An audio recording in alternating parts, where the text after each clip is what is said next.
Hello. Oh, hello there. We both did the same joke. We didn't see you there. Um, Welcome, everybody, to the Infinite Awesome Cape and Cowell Book Club show. Nice work. This is the actual web show based on the bookstore that you love, or that you should love, because we're pretty dang neat, if you ask me. I'm Cody, aka the Mutant Menace. This is my fabulous co-host, Kevin, aka Kev Buttzilla. How are we doing tonight, Kevin? I'm doing glorious. How about you? I thought this was like your symbol for fair to Midland. Like, I'm okay. I was more pointing at myself. I was pointing at this Kevin guy that you were talking about. Oh, gotcha. You're just seeing double or triple, so you had to point in various directions. It happens. Oh, when I'm judging things, it's fist forward. Oh yeah. What movies that do they do that in Gladiator, where he Gladiator. Yeah. Bomb. Yeah. Ugh. Who's in that? Russell Crowe? Is that a Russell Crowe movie? Yeah, I think so. Pretty sure. Was Russell Crowe in 300 as well? No, that was Gerard Butler. I was gonna say, well, that's some like mad typecasting if he was in both. Mike Rowe, hello. Yeah, seriously. Hello, Welcome. Mike Rowe. And Joaquin Phoenix, our the latest addition to the pantheon of the Joker. I never saw that movie. I didn't either. Does that make us bad comic shop employees? I think it might, like a little bit. Or just like horrible gatekeeping purists. No, we're not that. We're not that. Hey, and either. I'm okay with that, I'm okay. I'm okay with not being a gatekeeping purist. So besides, it's not like we work in a movie store. Yeah, we work at a comic store. We get to be assholes about comics, not movies. It's not what we're doing here. No, but in that movie, I like his suit. The wardrobe is good. I agree. Hey, I'm noticing a little bit of a lag on your audio for me. Is anyone else who is in the room noticing any sort of a lag between the audio? Yeah, let us know. If any issues are good to clear up earlier than later. So we got 10 viewers out there right now. I see you. Let us know what the quality's like. In the chat, which you can do no matter where you're watching. You can do on Facebook chat, on Twitter chat, wherever else we are. We have 11 watchers now. I see you who just came in here. I saw you open the door. Is quality okay? Tell me. Anyway, I wanted to say I'm also operating on the Cell network, so I might hop onto the Wi-Fi if it's. Quinn says it's fine. You know what, Quinn? We'll go based off of your feedback. We'll go with Quinn. We'll go with Quinn. That's a trustworthy person right there. Mike Rowe says it all looks good too. Mike Rowe, you got our back. Okay, cool. We should just dive in. Like you can see if you read this little pop-up title, this is the Picks of the Week show that we're doing. So we're taking our week off in between talking about books all together as one to talk about just random shit that we read and really liked that came out this week. Mostly single issue releases, although I do have a couple trades I wanted to highlight because they're really nifty. Yeah, there was a lot of stuff to read this week. Quality is good. No audio lag. Thank you so much, Rebecca Anderson Bergman. Kev, you are pixelated. Okay, I'm doing it, Cody. I'm hopping over onto. Oh. I'm on the Wi-Fi. It connected me automatically. Okay, so you guys can't hear him anymore because he went off cam, but I can hear him, and he's saying that he was on the Wi-Fi, and that is kind of a problem often in our store. The Wi-Fi is not the best. How am I? Oh, God. Like, you're super synced up. You look great. My dance moves look kind of about the same as they look on my end, so I think we're good now. You're on a little bit of a lag, but your image is crystal clear now. Okay. All right. But it is a little bit of lag. Like I hear you on the other side of the store a good amount of time before I hear you on cam. But yeah, I just turn you up super loud so I can't hear anything but your voice in my headphones. Let me just scream real quick. No, but yeah, I think that's. I just said no, but yeah. Someone pointed out that that's such a thing that either our generation does or that California does. Is that a no, but yeah, but no. You know what I mean? Yeah, no. Well, I feel like I also hear it in a lot of British like modern reality TV as well. So I don't know. Maybe it's just a generational thing. Maybe, yeah. Because I say it a lot. I say no, but yeah, like yeah, but no, and it's like I expect you to keep up. Anyway, welcome All everybody. right, comics. Yeah, we love So comics. They're the best. so we're not going to have Aton with us today. So we're going to have a big hole where we normally have this face talking about all the amazing Future State books that came out this week. So we're going to do our best to fill his shoes. Big shoes to fill, and we'll tell you a little bit about what we read. I think between both of us, we got through most of the Future State stuff. Yeah, there'll be a Aton Kool-Aid man shaped hole in this broadcast tonight. A cape and cowl man shaped hole. Did you say Aton Kulot? Because that totally sounds like you said it. I honestly, Kulot. I 100% did at first on accident. I did. I don't even know what that means. Is that a thing? Is that bad? I don't know what that is. Aren't culottes like short pants? I thought that was like the girls' version of clam diggers or whatever they're called. All of this sounds like dirty to me, but I have no idea. You just said a lot of words. After dark. Hours. Yeah, you just said a lot of words, and I had no idea what any of them was. It sounded like colloquially like jorts. Yeah, I know what those are though. Those are the John Cena pants. Yeah. Oh, God. Okay, comics. Oh, comics. All right, let's start. Do you want to start? You got something on deck? Yeah, sure. I will begin. Let me see here. Okay. Yeah. Okay. So I'll talk about a pretty cool book that came out this week. This is called Fear Case. This is a pretty cool cover, very dark, with black and green, which is like my favorite color scheme, if you can't tell from any of the Mutant Menace branding that I do. But this is a cool book. It's by Matt Kindt and Tyler Jenkins. Now, this is a very popular creative team, from what I understand. These guys did, what is it, Grassroots? Is that the name of that one book? Grass Kings. Grass Kings. And they did they also do Black Badge, or is that just Tyler Jenkins? I think that might just be Tyler Jenkins. I don't know. I don't think that was a Matt Kindt book, but it's very like that style. It's always the same when they do it. And I love the painterly sensibilities of Mr. Jenkins. His stuff just blows me away. Yeah, it's definitely that. Now, this book is cool because it's basically this fear case. It's a literal case. It's kind of like a black box that has great and terrible power, some kind of horrific power and energy over the human mind. Terrible things follow it throughout history, and we follow two agents of the U.S. Secret Service who are kind of almost running out of time to solve this case on their own, because if you are on this case, I think for more than like a year, people keep getting cut off. Like they keep saying, oh, well, if it's longer than a year, one could presume that you die or are cursed or something. So these guys are feeling a little pressure of trying to solve this case before their tenure is off. And it leads them to solve a murder at this house that's pretty gruesome and gnarly. And I'll let you guys discover that. But it's kind of cool. I pitched it earlier as almost like Seven Secrets, but not fantasy and action, but like for the horror world, the gritty crime horror world. So it's like this box that has a great and terrible secret power inside. No one wants to open it, but this, Secret Service has to find it before anyone else. It's very that, and it's cool and it's pretty. And I'll show some more of the art because Tyler Jenkins, if you guys are unfamiliar, it's actually, you know what?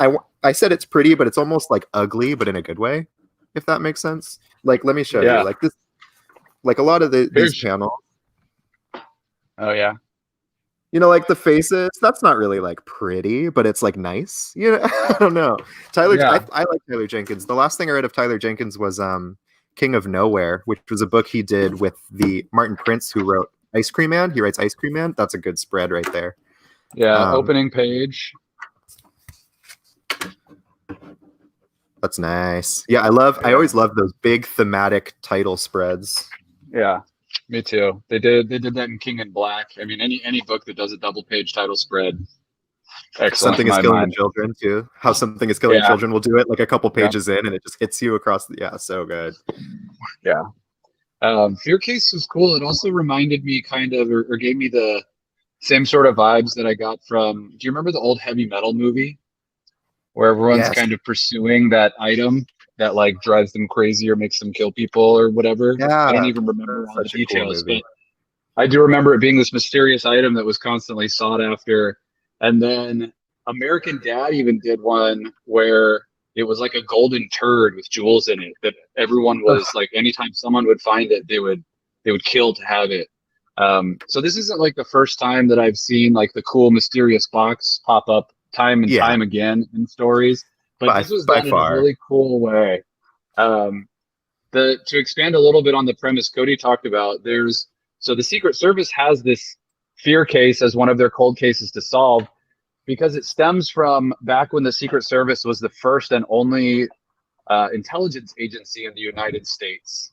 And as the other agencies developed, like the FBI and the CIA and ATF and Homeland Security, all these different organizations, the focuses got a little more specific.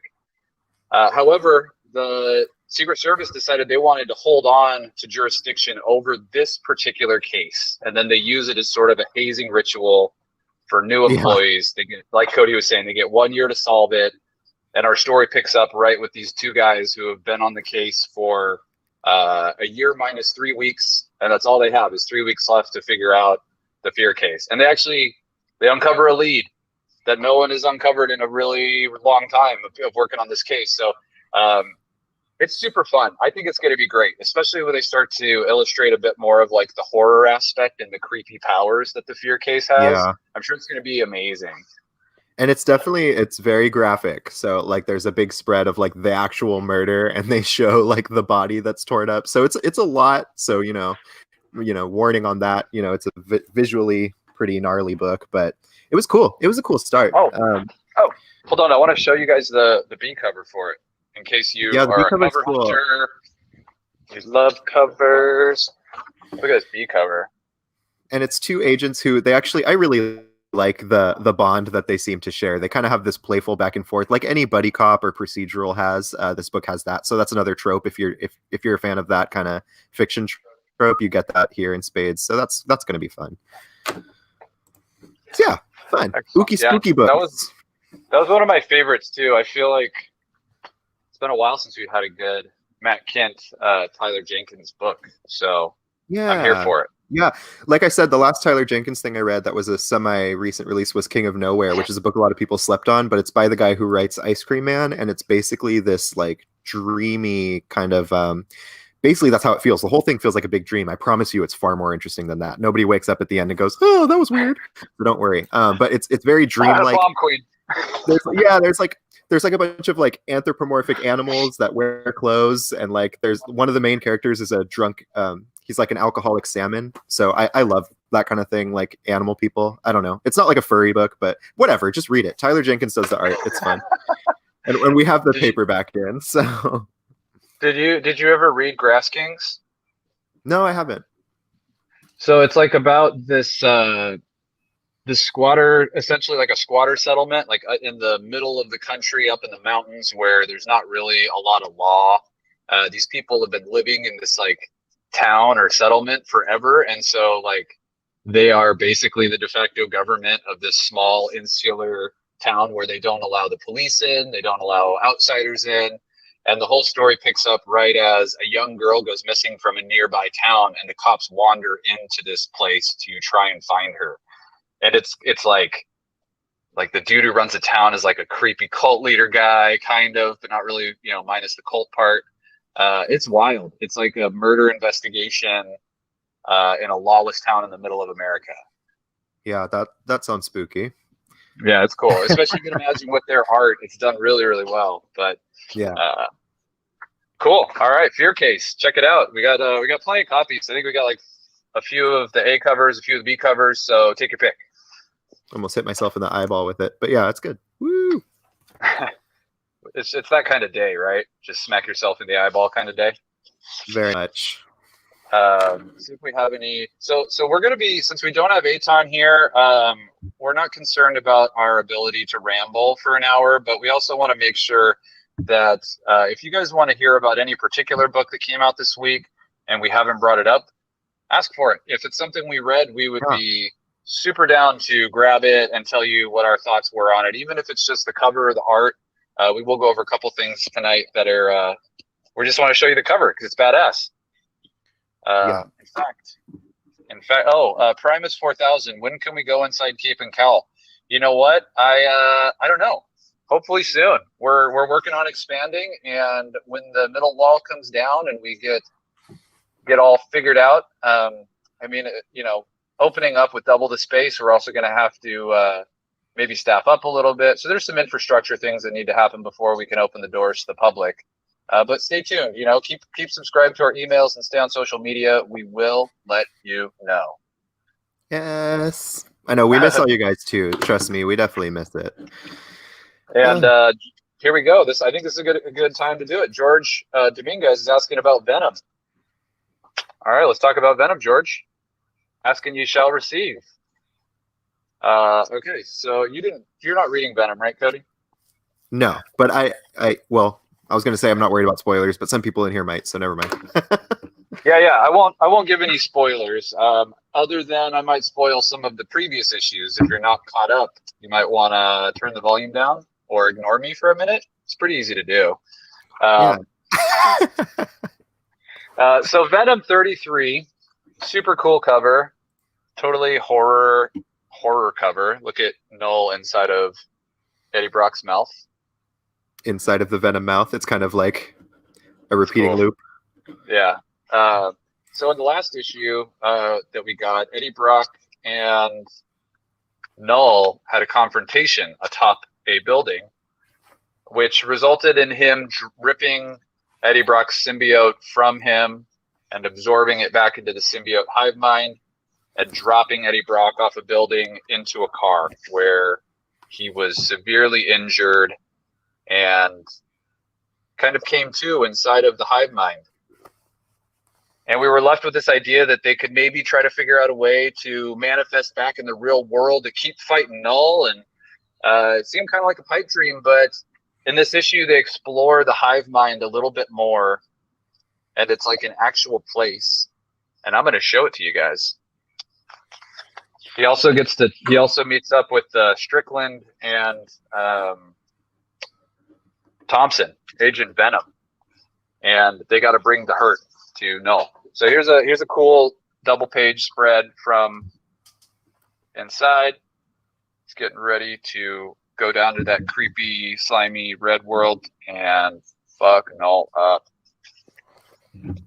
We also get a little bit of progression in we don't really get much explanation, but we've also known for a while now that Eddie Brock's kid has some crazy powers that we just barely scratched the surface, and he may be the key to everyone overcoming Null and all of his symbiote army of dragons. So there is a point where you get to see Dylan do some symbiote carnage. See what I did there? Hey, check this out. Dylan rocking the cap shield, ripping a symbiote off Captain America. How fucking cool is that? So I won't get too much more into it. I don't want to spoil anything. There's a lot of cool stuff that happens, a lot of action. Definitely not a sleepy issue. Oh, I forgot about that part. Definitely check it out. We have some of the A cover and a few of the B cover too, which is a pretty cool Stegman Venom black costume variant. So if you're reading Venom or you're interested in Venom, we have some of the previous issues as well. We could get you the story arc if you'd like. Boom. There you go, George. Venom on a platter. Venom on a platter. We love to see it. Oh, look at this. It looks like George was talking to me while I was talking. Dude, George, Agent Venom is the shit. He does this thing where people throw grenades at him and he catches the grenades and uses the little symbiote tendrils to plug the pinhole, and then he saves it in his suit. So when he's fighting later, he can just throw unpinned grenades at people. It is the coolest way to use a symbiote in like a warfare sense. I love Agent Venom. Says I was never a big fan of Agent Venom in the past, but I've been getting into him lately. Donny Cates makes everything and everyone dope. It's true, bro. It's super true. Donny Cates is the golden child of Marvel these days. So anything he touches, it turns to gold. And hey, thank you for prompting us of which book to talk about next because there's so many. So you were a huge help. Yeah, that's awesome. Primus 4000, I think so. Are you getting Yeah. the new Morbius Bond of Blood comic? I'm pretty sure, yeah. It's a one shot, so it's not going to be an ongoing series.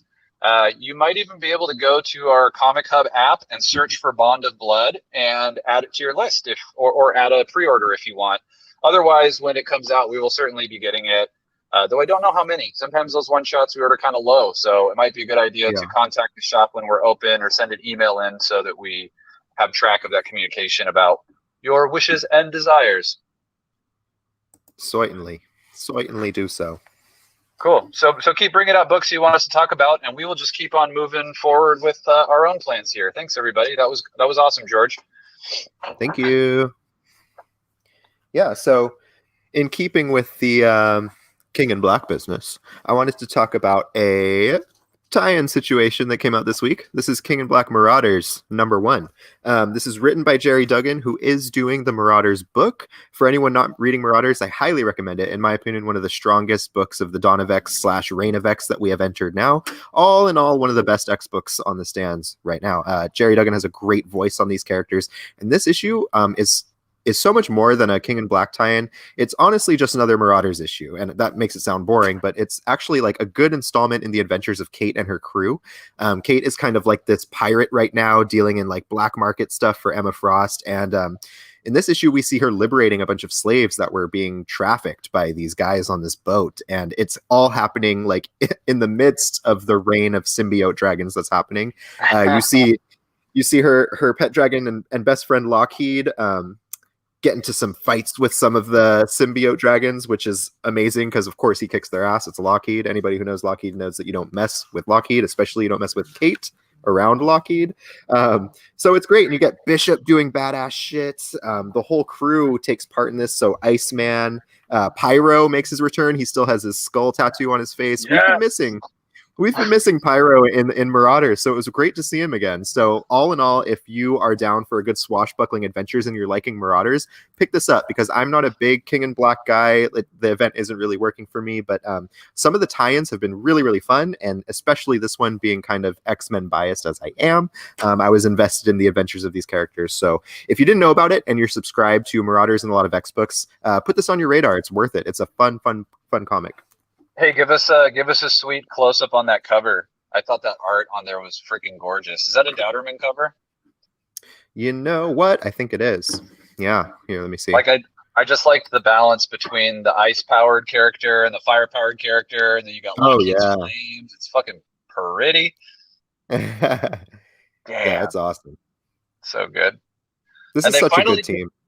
And they finally did a good event, like the branding on the top corner, the King in Black branding. It's cool. Like, it's interesting. It looks like the symbiote spider, kind of, you know?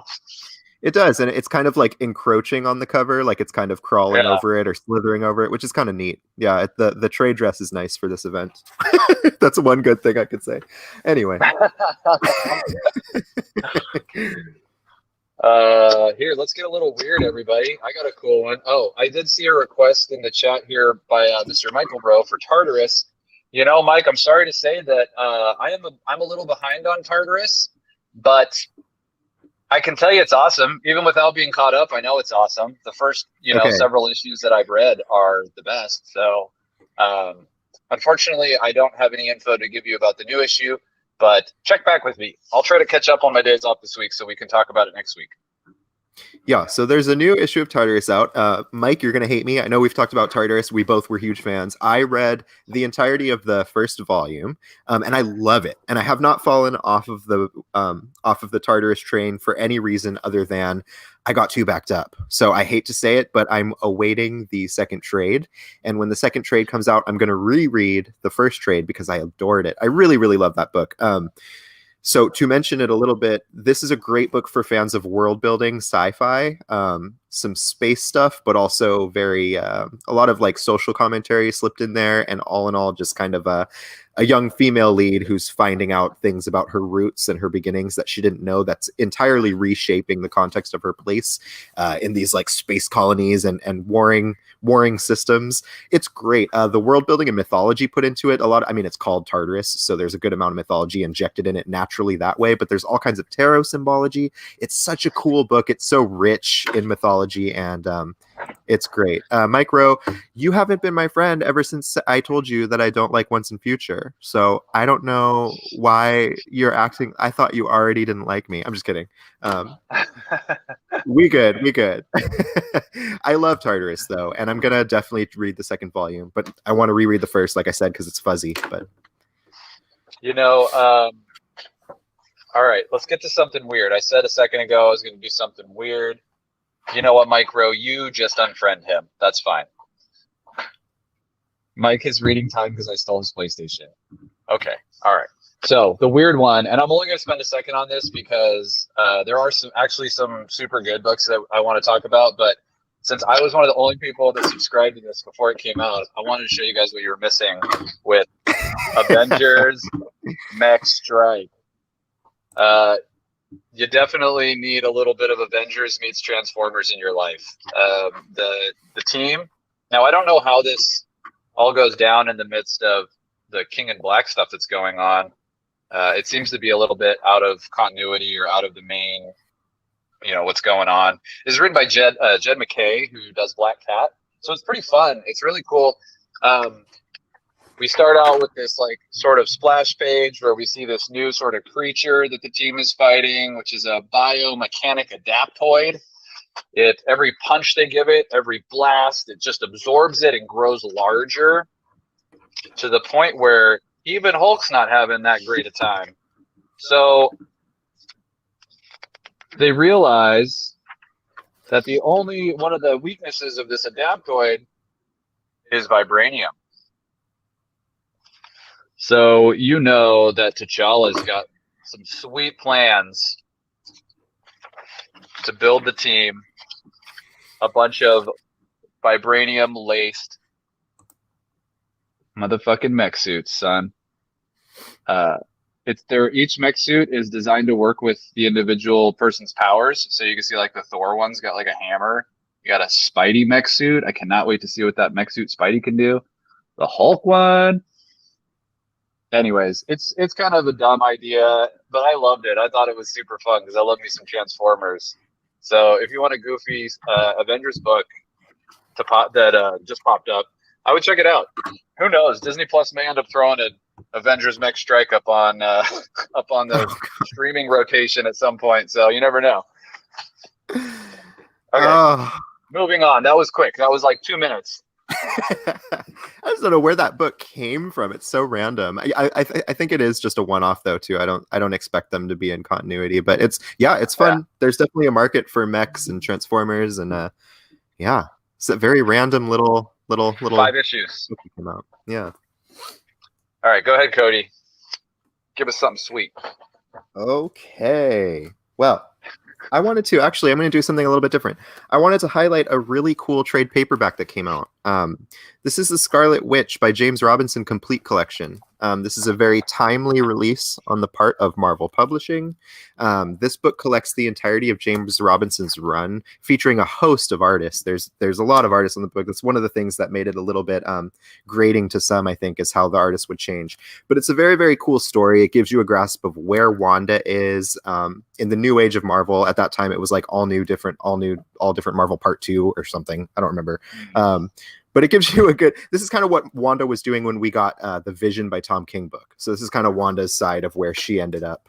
So it's kind of that era for Marvel, but it's cool. And it's all collected in one. It used to be 3 slim trade paperbacks, and they released it in a nice chunky complete collection for the sake of WandaVision coming out, because people are going to be into Scarlet Witch. And if only they reprinted House of M, because that's what people actually want to read, but whatever. It's cool stuff. Especially if you like Scarlet Witch or you want to know more, definitely pick it up. It runs for $34.99. It's available now on our website, so get into that Scarlet Witch hype. The show has been amazing, by the way, but that's its own video. Yeah. Yeah, no spoilers because I'm an episode behind. I got to catch up on my day off tomorrow. Oh yeah, it's been great. I'm excited. All right, let's keep chugging. I got a really cool one that we all liked this week. We argued over who got to pick it as their pick of the week. Amazing little ditty by Aftershock Comics called Maniac of New York. It's true. We fought over this one. This was all of our picks for sure. It's by Elliot Kalan and Andrea Booty. Elliot Kalan has been a head writer on The Daily Show. He was one of the head writers for Mystery Science Theater 3000 for Netflix. I mean, this dude's prolific, and I check out a bunch of the stuff he does. So I was really pleased to find out that I was already enjoying some of his other things that he does.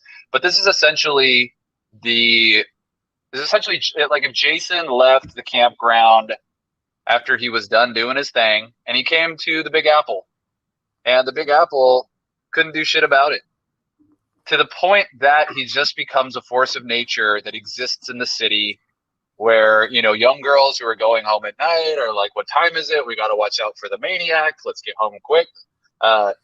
It's wild. And you would imagine a book like that to have some real, like, dark, visceral art, but they do kind of the opposite, and I kind of love it. I'm gonna give you a cool splash page of the first splash page. Okay. Oh yeah, let me maximize the screen because this is cool. He goes down to Times Square doing New Year's and kills something like 400 fucking people, or like 100 people or something. So this is no serial killer slouch. This guy's got a body count in the hundreds over a couple years of being in the city. And the story sort of picks up with an FBI agent who becomes the new head of the Maniac Task Force. And she's like all guns blazing, like, you know, call the chief. Let's get everything set up. Put up roadblocks. Let's get the air support out. And everyone just kind of laughs at her because at this point, the Maniac's just been killing. So I don't know. Like, this was such a fun book. I don't know where it's going to go. I'd imagine they're going to get further into the investigation. There was this super cool part where they're giving some background on one of the agents. And it turns out that she, 10 years ago, was at Glasswater Lake Camp. Does that sound familiar to anybody else?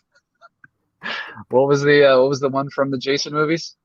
Yeah, so the actual camp that they're riffing on is Camp Crystal Lake from Friday the 13th, but we have Camp Glasswater. So it's very tongue in cheek and very not trying to hide the fact that, yeah, this is Jason Voorhees. Yeah. So that's all I'm going to tell you. I'm not going to show you anything else. I'm not going to tell you anything else other than you should really check this out. This was hands down one of the best books that we read this week. I would anticipate we will sell out. We still have a mini stack on the table. If you didn't get it, you're going to be sorry that you didn't get it.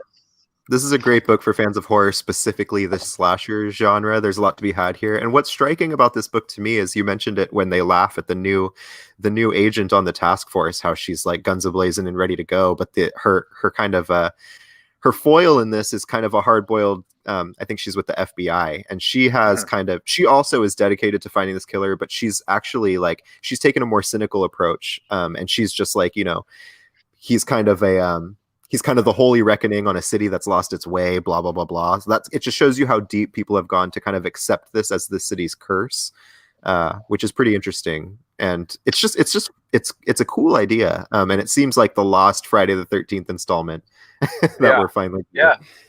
And like the lady who takes over the new task force, and the maniac's name is Harry the Maniac. That's what they've decided to call him. It's awesome.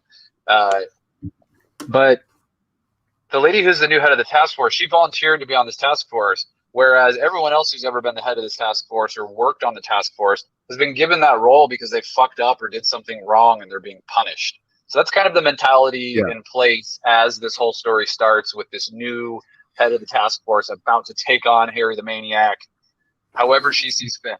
So I don't know. I'm hoping for some cool like schemes and plans to lure him somewhere, to catch him, or I don't know, maybe something to fight fire with fire. I don't know. I'm gonna be here for the ride. I'm gonna find out, and I hope you will join me. Well, it's kind of cool because in like the last couple pages, they introduce this new character who's a woman on the subway, and she's going about her day, and she's just looking around, and she's just so tired of all the bullshit. And I think we've all been there. Anybody who used to take BART back in the day, or still does, knows that it's kind of the necessary evil, and you kind of just you're always so worried about your health and your well-being, and so much shit goes down on BART. And that's very her. She's kind of just like, oh my god, I wish they would all go away. And then on board comes Harry, and it kind of like it just leaves you being like, wow. And she almost feels like she might be important, but we'll see. They could maybe offer in the next one. I really don't know. But it's kind of cool that they introduce this new character that we get perspective from right at the end when you know something terrible is about to happen. Or will it? Is somebody going to step up and save the day? So there's a great catch here, a great hook for what could be a cool series. And we've got say we have a little pile of the regular covers. We also have a couple of the incentive variants, which are it's the same artist, Andrea Moody, but it's Harry standing there looking all psycho with his knife. It's pretty cool. Check it out. One thing I don't like is I don't understand the knife. Is this some kind of knife that you can actually have? I don't understand the design. I don't understand that knife either, because also I don't think that's the knife he's holding in a couple of the pages either, is it? Oh no, he is. It was such a small detail, but I found it distracting. I've never seen a knife like that. I mean, it feels too specific to be random. So there's probably going to be some utilization of that knife shape, whether it's some cool way of killing somebody, or it's like we find out that it came from something at the camp or whatever, you know. And it's not even an actual negative for this book, because look, I read a book where mutants plant seeds and make doors and go to an island nation, so I can handle a weird shaped knife. But it's just something that struck me as kind of funny. Right. Mike Rowe in the comments says, "Oh, you have a special cover for Berserker." Why, thank you, Mike. Thanks for bringing it up. We certainly do. We've got an amazing cover set coming up for the new Keanu Reeves written comic book Berserker, which comes out on February, was it 24th or something? It's 20-something. It's the end of this month. It's coming out in a couple weeks. So we got pre-orders live on our site. If you want one, go there and purchase. You can buy a regular cover, a virgin cover. You can buy both for a deal. But those are selling quick. So if you have any love for shop exclusives, or you feel like you must collect them all, hurry up and hop on the website. You don't want to miss out. Yeah. Primus 4000, you have a comment. Have you guys ever read manga? To that, I will say I am a little bit of a manga snob. I'm very specific. I'm very particular. I'm not somebody that can pick up a lot of manga and go for it. But I do like manga. Not a lot of people know that because I often don't talk about it or highlight it. But I have the world's smallest manga collection at my house, and it grows very slowly, but it's there. But Kevin's been knocking out a good amount of manga lately and has highlighted several books on this very show. So check out some old episodes. He can tell you about some cool stuff. I'm also on volume 28 of the monster-sized full-color One Piece. I think I'm on chapter 350. So I'm working my way through the One Piece. I'm trying to finish up an OG title like that. Did they print it in full color, or are you reading digital? I'm reading. Well, they printed it. They printed it in full color in these monster-sized volumes, and there's 72 of them. Wow! Oh my god! And I know, right? So I do read them. I do read them digitally from way back in the day. But at some point, I'm definitely going to purchase all those to stick them on the shelf because it is spectacular. I didn't know until I started reading it that One Piece is literally just superhero pirates. Yeah. Searching for treasure.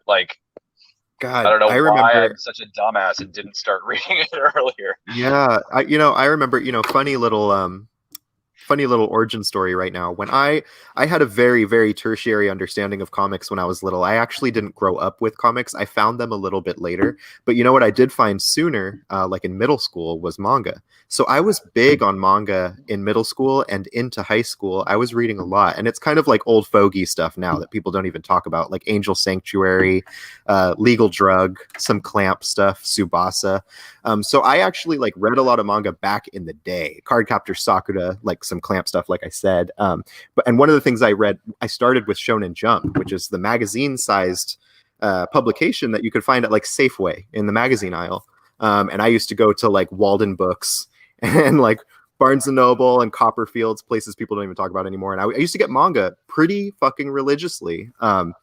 And I've always loved X-Men, though, growing up. I grew up on the cartoon and later the movies. And then at a certain point in like late high school, I was like, you know what? I need to fucking read X-Men. But I didn't know where to start. So like a psychopath, I started in 1963 with X-Men #1. And I've read every single issue of X-Men up until 1994 at this point. I'm in the 90s in my read-through, as well as all the modern stuff dating back to like 2012-ish. So anyway, nobody asked for it, but that's a little like peek into my crazy mind. So I used to be heavier in manga. I was gonna say, now you guys know why Cody is the resident X-Men expert. Hey, He has done the work. I've done the work. It's been a journey, let me tell you. Not all of it good, but most of it fabulous. So, and I'm also okay. Last thing I'll say before we get back to the comics, I'm also watching Naruto from the beginning. Naruto Shippuden, and I'm on like the 200th or 300th episode. So there's a lot of that too that I'm working my way through. I love those long running series. Are you ever get into Naruto at all, Cody? I watched the anime, but I also read some of the manga through Shonen Jump. That was one of their big publications, I think, in those collections, along with One Piece and Shaman King, Dragon Ball Z, of course. So good. So everything in Shonen Jump in like the early 2000s, I was reading for sure. And I gave all my Shonen Jumps away at some point. I had like a huge box or two of them. It was insane. Manga series are long, and I collect omnibuses, which are big chunky hardcovers. So anybody who's seen Omnis could imagine the intensity of collecting that. I can't add manga. It's just not, I don't have the real estate. I don't have the real estate to start anything new that's that lofty, but I like to read it every now and then. I have a couple that I've been meaning to read that I'd like to talk about on the show. So eventually. Yeah, there's nothing better than horror manga, because manga, just as an art form, is designed more to make you experience what's happening than really like reading what's happening. Yeah. So, the horror stuff, which is mostly emotional or, scratches at that part of your brain that you don't normally feel, is amazing. Like Junji Ito's horror stuff is top shelf. It's really hard to beat for horror. Yeah, I was gonna say, I said I had a small manga collection. The manga I do have is like Katsuhiro Otomo's Akira, some Junji Ito, like Uzumaki and Tomie, and some like gay stuff, some random gay stuff that I like. How about Demon Slayer Kimetsu no Yaiba? I don't have any Demon Slayer Kimetsu no Yaiba. I've never read Demon Slayer Kimetsu no Yaiba, and it's not personal against Demon Slayer Kimetsu no Yaiba. I've just never read Demon Slayer Kimetsu no Yaiba. But people that have read Demon Slayer Kimetsu no Yaiba, rock on. Say Demon Slayer Kimetsu no Yaiba one more time, Cody. Demon Slayer Kimetsu no Yaiba. Inside joke. Ask us if you come to the shop. Popular one. Yeah. So, okay, back to the comics. Thanks for letting us just like bullshit about nothing but manga for a minute there. That was fun. I don't feel like we get enough time to talk about manga. So. And we really don't. There's a whole customer base that loves the manga here and comes ritualistically for the manga. And we owe you guys the ability to talk to us more about it. So, like I said, Kevin's been knocking a bunch out. So definitely chat with this guy.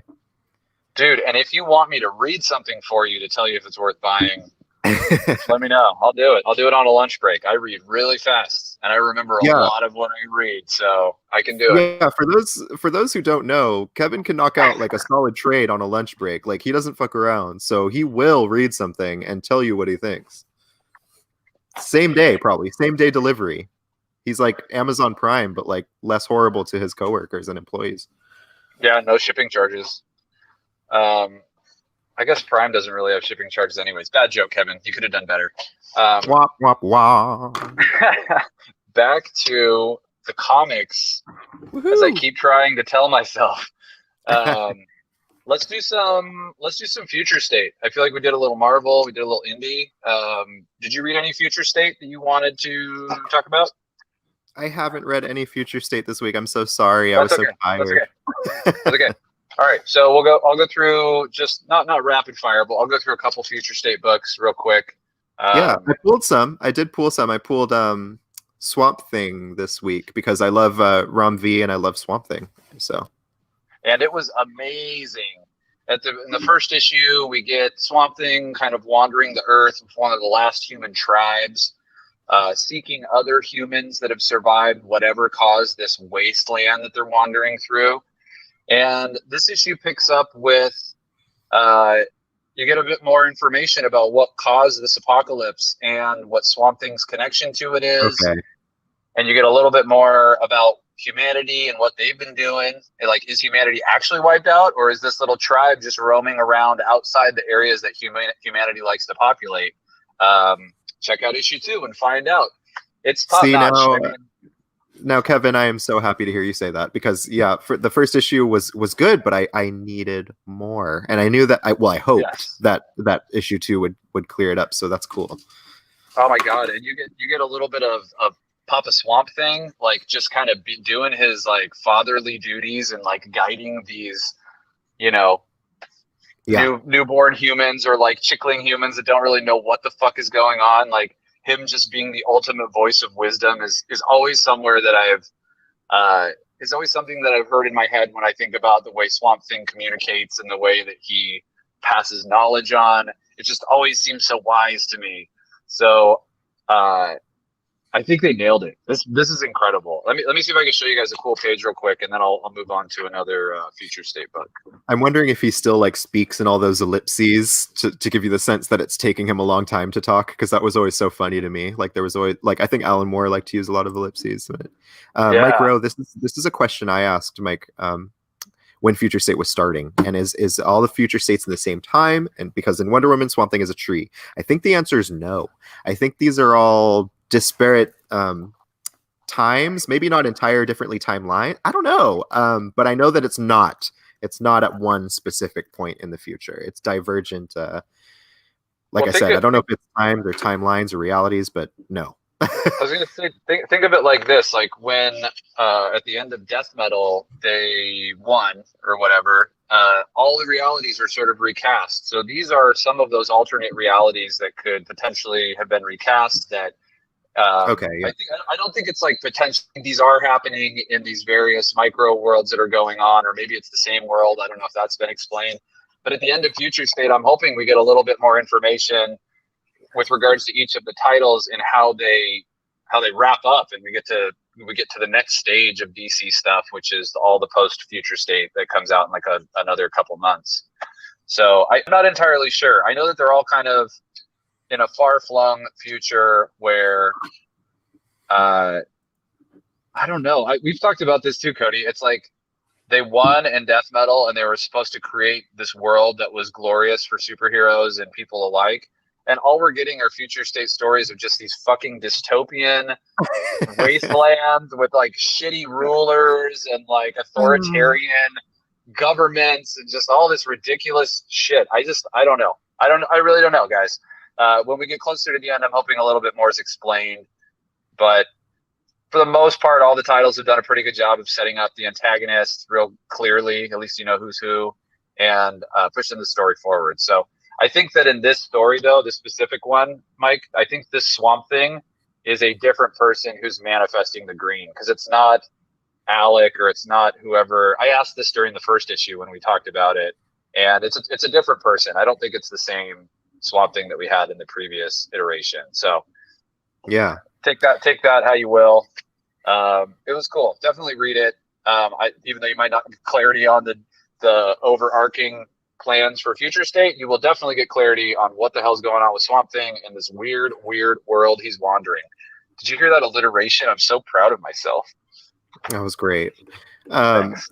And it's actually cool that you mentioned that it's not Alec, because I know from some interviews I've read that the writer of Future State Swamp Thing, Rom V, who is also known for the fabulous These Savage Shores, as well as the Justice League Dark run that's going on, he's going to be writing a Swamp Thing book after this. Now, this might be key for people who are wondering if Future State will, quote unquote, matter. Rom V is carrying on the Swamp Thing, so there's always a chance he can thematically carry over some of what he's trying to do here into the next run. Maybe not, we don't know. But what I do know is that in his Swamp Thing run proper, after Future State, there's going to be a new host of the Green, or Avatar of the Green, and he is an Indian man. And as far as we know, this is like one of the first, if not the first, Indian leads in a DC comic, which is very, very exciting. Yeah, so I'm super stoked, and I love Swamp Thing. Also, expect the artist from Future State Swamp Thing, Mike Perkins. Expect him on Rom V's run of Swamp Thing as well during the Infinite Frontier. That is kind of a soft, not a relaunch or a reboot, but a soft refresher for DC Comics that's coming up. So, the more you know. Also, I lied to you. I'm not going to show you any internal art because there's nothing that's not like super spoilery or isn't like really, multiple panel pages. There weren't any cool big 2-page spreads I could show you. So take my word for it. It's amazing. Read it. Okay. And then also there was continuation on the Wonder Woman, the South American Wonder Woman, right? Yara. Yeah, I believe Yara is her Flor. name. Yara Flor. And this book has just been a freaking delight. I don't know how you could not enjoy seeing Joelle Jones draw mythical gods and underworld creatures and all of that. There's even like a cool section in the middle of the issue where she commits to some red line drawings to show memories, which is an awesome mechanic. It kind of just reminds me of who's the guy who has the red outline tattoo in Incubus? The band? Yeah. The red lines just reminded me of his tattoo. Anything in red line always reminds me of that dude's tattoo. I don't know, but I 100% have Incubus stuck in my head now. Nice. That was the goal ultimately. There are worse fates. You also get a really badass breakout little mini story in the back titled Nubia the Real One, or Nubia Real One, and this is a preview for the YA book that's going to be coming after it's all over, called Nubia Real One, which we love the DC YA stuff here. If you don't know, there's a whole bevy of options in the kids section, which are completely appropriate for adults. So if you want to read some cool ass DC stuff and you're tired of picking off the shelves like all these other crazy adults, come to the door and ask. We'll hook you up with some DC YA that is exceptionally well written. And you know what? I haven't like read a lot of those to completion, but I can say that the art is always good. There's always good art in those books, and they are eye-catching as hell. So definitely check them out. All ages. Don't be scared because it's a YA branding. I think there's even for the Raven one, there's a hardcover coming out. So I think they're trying to migrate some of this and push it on adult readers because it's good stuff. That's where the money's at. You gotta get that chunk of change. So they've got like Batgirl, they've got a Swamp Thing one, they've got Raven, they've got Beast new Boy characters. Yeah, they have a character named Primer who's like a DC superhero who has like paint powers. I don't know. Check them out. And then I also read the Superman of Metropolis, which I kind of liked issue 1. Issue 2 was better. Superman, the new Superman's son, kind of messed up in the first issue and did some stuff that he shouldn't have. In this issue, he gets his chance to apologize to the people of Metropolis and hopefully set himself up to be their savior for the upcoming future stuff. So there was some really cool backups in this one for Mr. Miracle and Guardian that if you've read the first issue, you won't want to miss out on. The Mr. Miracle backups have been incredible. So yeah, check those out. And the next Batman, which is awesome. We were talking about this. Cody and I both kind of wish that the next Batman, being a hefty, basically 3 issues in one, $8 issue, we do both kind of wish that we got a little bit more of the next Batman because we like John Ridley's writing. We like the story that's being told. And right when you think you're getting into the swing of things, boom, side story with the Guardian or Mr. Miracle. Not that that's a complaint. I'm still going to keep reading through issue 4 to find out what really happens. But I would say currently between the 2 Future State Batman books, I do like Dark Detective a little better, but this one is still definitely worth checking out. John Ridley is freaking killing it with the next Batman. Okay, that's all the future state. I just wanted to smash through it so we when Aton watches this later, he knows that we didn't just ignore him and his heart. It's true. All right, what do you got? All right. Well, I wanted to highlight. I'll do a 2-in-1. I'll do my favorite X books of the week that aren't King and Black Marauders. This is X Factor and Hellions, along with Marauders. This makes up my top 3 X books. With Marauders, you get a very cool look at the political workings of X-Men. Marauders is a book where everyone feels like a chess piece. You have players, you have pieces, you have pawns. Everything is moving, and it's very, very fascinating in that regard. Hellions is a book where you get one of my favorite superhero tropes, which is the D-list, C-list guys, the fuck-ups, the criminals, all forced to work together like some messed up mutant suicide squad. Great stuff. This issue's no exception. We get Mastermind now. He's kind of like the peak asshole. He has a long history of being terrible. He played a big role in Jean Grey's downfall as the Phoenix. He drove her to become the Dark Phoenix. So him being in this book is huge, and Zeb Wells is doing it to great effect. There's a character reveal on the very last page of another skeezy mutant. So if you like the kind of underdogs, Hellions will do you no wrong. X Factor I wanted to highlight because this is a book written by Leah Williams.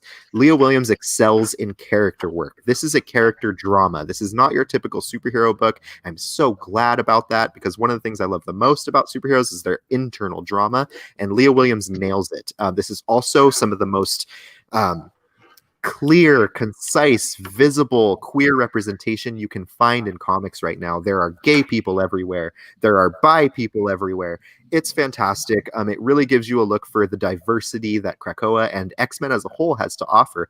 It's always been a draw for me to see all these different kinds of people represented in a book like X-Men. In Giant Size X-Men, the team was made up of a massively international group, and that's what I go to X-Men for.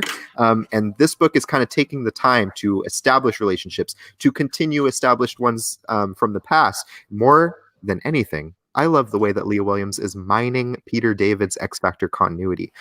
Peter David is one of my favorite writers. His X Factor run's one of my favorites, and Leah is really not losing sight of that in this book. So I just wanted to point that out for the X-Men fans who are looking for guidance, because let's face it, there's a lot of X books. Hellions, X Factor, and Marauders make up the strongest, in my opinion. Don't miss out. I would say too that it was Hellions. The X Factor one, the heart-to-heart conversations that all the characters are having constantly are just like, I'm fucking there for them, man. Like, there's nothing else being done like that in comics right now. Yeah, it's true. I mean, especially superhero books that you don't see so much like real life shit be addressed. Yeah, there was a comment in the comments here. Mike Rose saying Dakin and Aurora shipping so much, 150 gajillion%, Mike Rose. Like that's the heart to hearts that I'm actually talking about. There's this moment in X Factor where Dakin says something and Aurora takes it wrong, and he says, "Fine, never mind," and she says, "No, wait," and he says, "No, it's fine. I'll leave you alone. Like I'm gonna go do my thing." And she straight up like stops him and she says, "Wait!" I said, "Wait, please tell me what you said." And they have this like super fucking like deep, honest, heart to heart conversation, which I was not expecting, and it delighted the pants off of me. Yeah, and it's so good. It's a very Peter David thing that Leah Williams does with talking about powers, because we always have an understanding of what people in these superhero books are capable of and their power sets. Leah likes to go a little bit further and explore the ramifications of this and the emotional context of this. And Dakin, you really see some of that in this book, because Dakin has these like pheromones that he emits. Dakin is a difficult character for me because writers have written him so incredibly differently. And sometimes he's miserable and disgusting, and other times he's empathetic and charming. So I have a very conflicted view of Dakin, but this issue took a look at why he is the way he is a little bit, because he never kind of grasps the meaning of why people feel the way they feel. So people think it's black and white with Dakin. In this issue, you find out that it's not. There's a lot of gray area, and you get to kind of see the heart of this guy, which was refreshing because, like I said, he can be a real skis, not in a fun way. But yeah, great characterization. Yeah, 100%. I love that issue. Also, that cover with all of the eyes. Oh yeah, eye boy all over. Eye boy, all good. Very nice. All right. Does anyone have any other requests? We got a few minutes here. We're fine to go like a minute or two over if we need to talk about some things. But Yeah. I feel like I want to show just a couple things real quick. I don't know if you guys were around a couple weeks ago for Amazing Spider-Man 55. This cover just took the fuck off, and we sold out before we even opened. This is the second printing of Amazing Spider-Man 55. Arguably, maybe a better cover. Just like, look at that badassness. It's pretty cool in red. Honestly, the first printing. It's even got a pink barcode box on the I thought cover. that was So fun. tight. Yeah, I thought that was fun. Yeah. The first printing got a lot of hype over it, which is the white webs, which I guess is more accurate to like a spider's webs. But this red one is visually really, really cool. I like it in red. It's very Spider-Man in red. So we still have a decent stack of these if you guys want one. We're limiting them to one per customer, but if you haven't got your copy yet, check us out online. And then a book that neither of us got to read, but we both have it in our pile, and I'm really looking forward to Man Bat. Probably more because of the art. I don't know much about the writer, and I haven't looked through it really to see how the writing is, but the artist from this is the artist from These Savage Shores. Yeah. Which was written by the guy we were talking about earlier, Ram V. And let me show you one of the pages in this where he draws Batman. It is very obviously. Yeah. Does that look like? That's totally a These Savage Shores style Batman. Yeah. So this artist's name is Sumit Kumar, and he did These Savage Shores as well as the Outsider story in Next Batman, where you can see Katana kicking some ass. Yeah, great That's art. Right. And the Outsiders is the second best part of the Next Batman. The Outsiders has been incredible. Yeah. So I would say so for sure. A couple really, really, really quick things. These are two new releases this week. This is King in Black, Return of the Valkyries. Oops, over here. And this is the new Legend of Shang-Chi #1.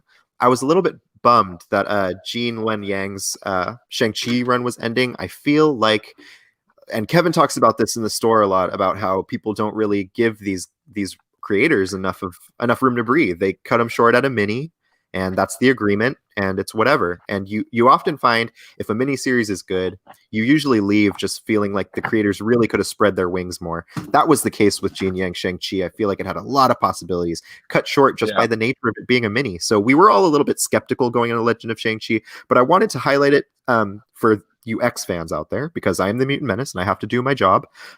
Lady Deathstrike appears in this issue. So all of you mutant fanatics, cool.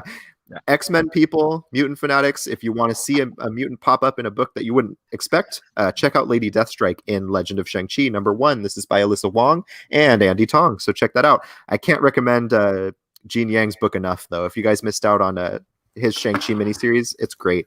And King in Black, Return of Valkyries is similarly, I wanted to highlight for X fans and mutant people. Danny Moonstar is playing a role in this. Danny Moonstar is a very popular new mutant, one of the first, and she's also became a Valkyrie in the Asgardian Wars way back in the day. So she pops up in this book in all her glory. I'm a big Danny Moonstar fan, so just a heads up. I was really glad that she was one of the previous Valkyries they decided to bring in for the Return of the Valkyries. It was well played. Because I didn't see it coming at all. And then she's just there. And I'm like, oh, hell yeah, Danny Moonstar. Yeah, I mean, full disclosure, oops, not this one. This one. Full disclosure, I'm reading this for Danny Moonstar. So there you go. Oh, well, and also Brunhilde. I love Brunhilde Valkyrie. She's good in this too. Blonde braids. She was a defender in a classic Defenders team. I love her. And I love the classic Defenders. So, and then my last thing, well, two more things. One really quick. If you guys didn't know, Alex Ross's Timeless variants apparently still going. There was a lull in their release, and I thought they were kind of wrapped up, but this is Avengers #42, and it is an Alex Ross Hawkeye cover. And I'm collecting a lot of these Alex Ross ones just for the characters I like. I'm not collecting all of them. But in case you guys didn't know, there is a brand new one featuring Hawkeye out this week. So Avengers 42. And also Primus 4000 had a question in the chat here. He says, are you guys going to review God of War Fallen God? Primus 4000, I would, if we were getting the God of War stuff, if it comes out as a trade paperback, I'll totally read it and I can give you a review. But the singles, we tend to order those only for subscribers on a normal basis. So I don't see us getting extra copies of God of War for us to be able to read and talk about. But you're welcome to hit me up online. If I can find a way to read it, I will, and I'll let you know what I think. There you go. All right. I think we covered so much ground. We did a lot of comics today. Yeah. Also, one more thing, very, very fast. This is a brand new story. This is called Afterlift.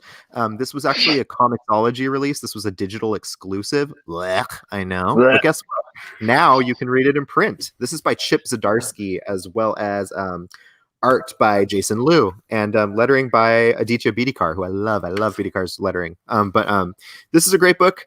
I haven't read it yet, but I know that it's great because what it is, it's basically a Lyft driver who ends up driving to hell. That's the elevator pitch. That's all I needed. Slap Chip Zdarsky's name on it. You know it's going to be funny and weird. And so I'm very excited about it. We have some copies in store. It's $19.99, not too long. Very fun sounding book. It actually is the Eisner Award winner for Best Digital Comic. So not only was it a digital exclusive, it was the Will Eisner winner for Best Digital Exclusive. So check it out. That's fucking awesome. I didn't realize it was an Eisner winner. Yeah, I'm excited. I am so excited to dig into that book. So just so you guys know, fans of Chip Zdarsky, that one might have gone under your radar because it's digital, blech, but now it's in print. We can all part. Okay, and I'm not going to talk about them, but there are also some other really cool books that were loved at the store today. Deep Beyond, New Mirka Andolfo book, a 1 of 12, about a virus taking over the world and them searching for the answers deep beneath the sea, where monsters live. A little bit different than her normal, like, sexy time drama type stuff that she does, which is also amazing, but this is she's cool. Not drawing this one, huh? She's just writing that one. Right. Yeah. So it's not Mirka's art. The Goy, I think David Goy is the artist on this. Oh wow, these pages are stuck together. That's crazy. Chained to the Grave was one of Eitan's favorites, about a guy who comes back from the dead and is perpetually chained to his tombstone, which he drags around like a ball and chain, and finds out why he was killed and why he's been brought back, and it has a lot to do with the gold that he stole before he died. This book is crazy. It's illustrated by the animator for The Adventures of Gumball and some other kids cartoons like Adventure Time. So very wild colors, very fun art for a really weird and dreary subject. It works. It's really, really good.